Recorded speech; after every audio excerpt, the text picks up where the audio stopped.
We had our Gather and Grow event for SEL 4 and C this week, and I just want to share a big takeaway. I was working with someone on our support team here in North Carolina, and I was moderating the conversation with panelists, and the topic that we were discussing as our final one of the school year was SEL integrated into academics, a constant conversation. How does it fit? How do you do it with all the different priorities and time and things like that? How do they coexist and all these pieces? And what does that look like? What are some success stories? How have folks seen it done with validity, with sustainability, and with success? And so it was really fun to moderate that conversation, just also because I just live it so much day to day, and it was cool to hear different perspectives from people working at a district to the nonprofit space, all the way to folks who were superintendents.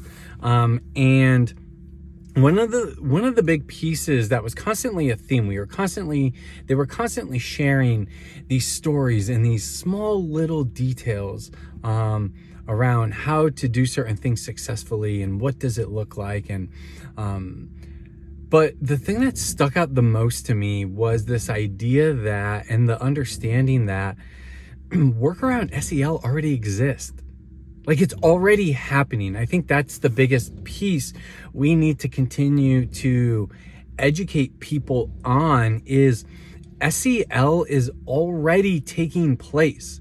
A lot of people say, oh, I don't have the time for it, or I don't know how to do it, or whatever. It's about bringing an intentionality to it. It's about bringing a perspective and a lens and an understanding and specific tools and language to it, because it's already going on. And I think that is important to know, because whether you're a district with different goals and priorities, or a school with different things going on, or a teacher with how do you manage all the curriculum and content and stuff that you have to go through, and the time and all that stuff. And I think when we understand that SEL is already taking place, and it's more about bringing intentionality to the things that already exist, and how do you bring language to it and certain resources and tools to it and more of an intention to it, that's when it's really powerful.